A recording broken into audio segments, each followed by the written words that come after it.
Welcome home, Archivists. You've arrived just in time for a record that refuses to stay filed. Most buildings in Kuching are careful. They label their floors with 12A to avoid the pull of the red veil. But some structures are built on foundations of blood and silence, monoliths that do not care for your superstitions. Today's file comes from Emerald Heights near Green Road. It is the story of a mother, a daughter, and a teacher who found a way to bridge the gap between worlds. Sit. Be still. Don't forget to sign out, if you can. The Emerald Heights apartments loomed over Green Road like a concrete tombstone. Sarah, a woman in her 30s with eyes tired from a long divorce and a longer move, hauled the last of her boxes toward the elevator. Beside her, 3-year-old Maya clutched a tattered stuffed rabbit as if it were a shield. When the elevator doors opened on the 13th floor, the first thing Sarah noticed was the number. It wasn't 12A. It was a brass 13, bolted firmly and tarnished by years of damp air. As the doors hissed shut, the temperature dropped. Sarah felt the weight of the building, a monolith built on a site rumored to house the restless dead of the Japanese occupation. The apartment was a labyrinth of shadows and the lingering scent of old cooking spices and damp concrete. As Sarah organized the kitchen, the humidity seemed to solidify, pressing against her skin. The ceiling fan whirred with a rhythmic, hypnotic click-clack that sounded like a heartbeat. Maya wandered into the living room, the sound of her small footsteps muffled by the dust. Sarah tried to convince herself this was a fresh start, but every time she turned her back, she felt a cold draft, a whisper of wind that didn't come from the windows, but from the walls themselves. The sound of a bouncing ball echoed from the hallway. Sarah walked out to find Maya sitting perfectly still. Her ball was rolling slowly toward the dark mouth of the corridor, as if a gentle hand had guided it away. Sarah's heart skipped. Maya, stay close to Mommy, she whispered.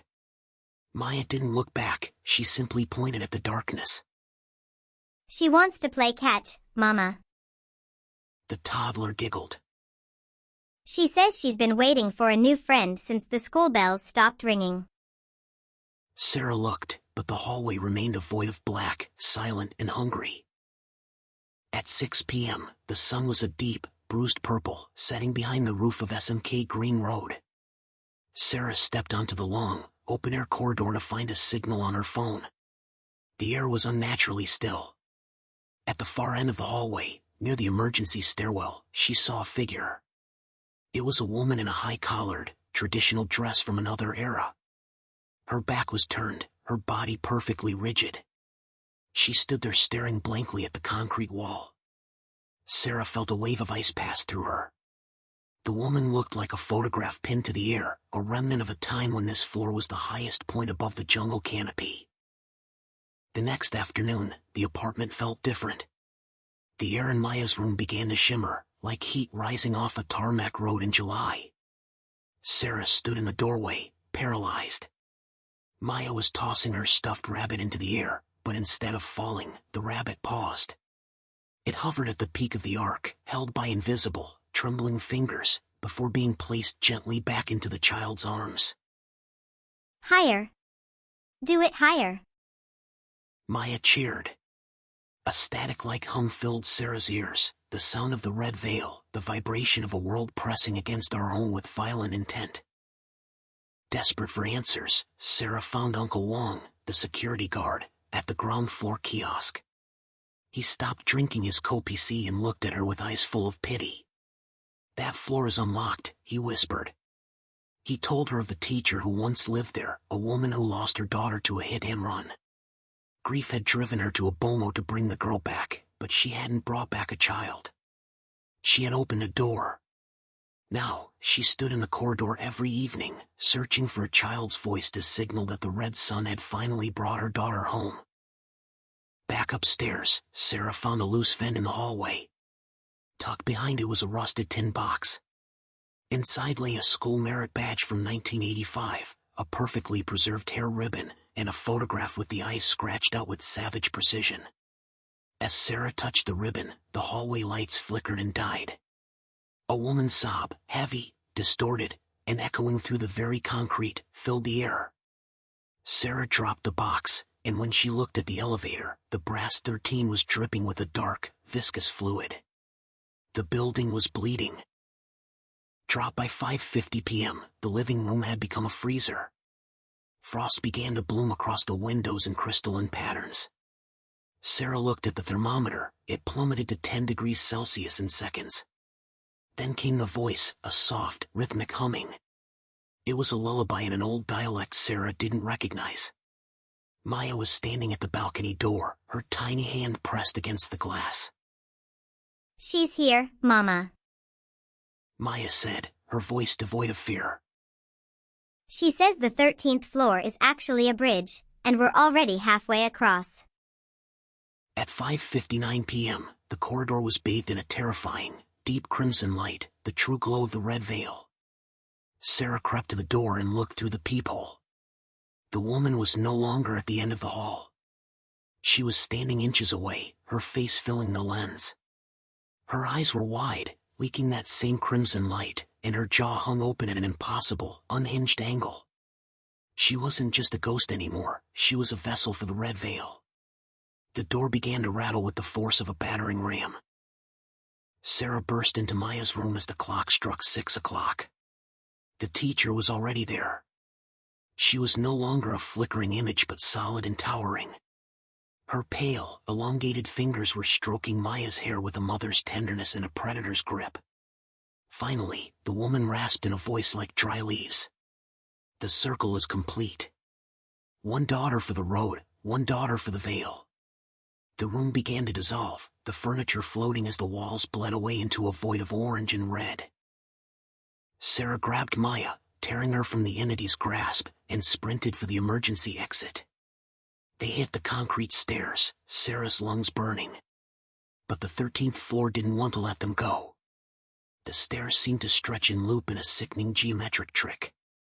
Every flight she ran down led her back to a door marked 13. The teacher's laughter echoed from the top of the well, a high-pitched, rhythmic tittering that sounded like the scratching of nails on a chalkboard. The crimson light followed them down the stairwell, turning the concrete into a blood-soaked nightmare. Sarah didn't stop. She closed her eyes and focused on the sound of the street stalls outside. She remembered Uncle Wong's warning about the red sun. With a final, desperate burst of strength, she threw herself against the ground floor door. They tumbled out into the humid, noisy reality of Green Road, the smell of satay and car exhaust a sudden, beautiful shock to their senses. Safe on the street, Sarah looked back up at the monolith of Emerald Heights. For a fleeting second, she saw the woman standing on their balcony.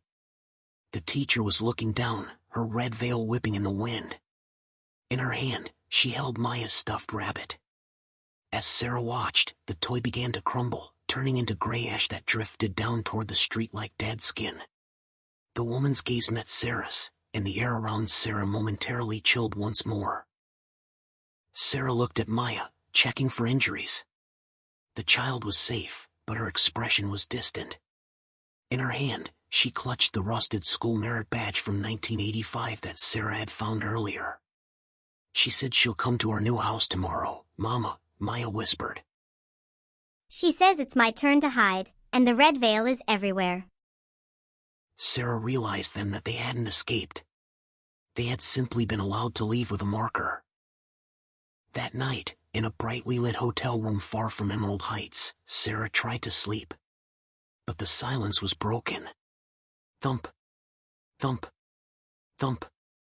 The sound of a ball bouncing on the carpet echoed through the room.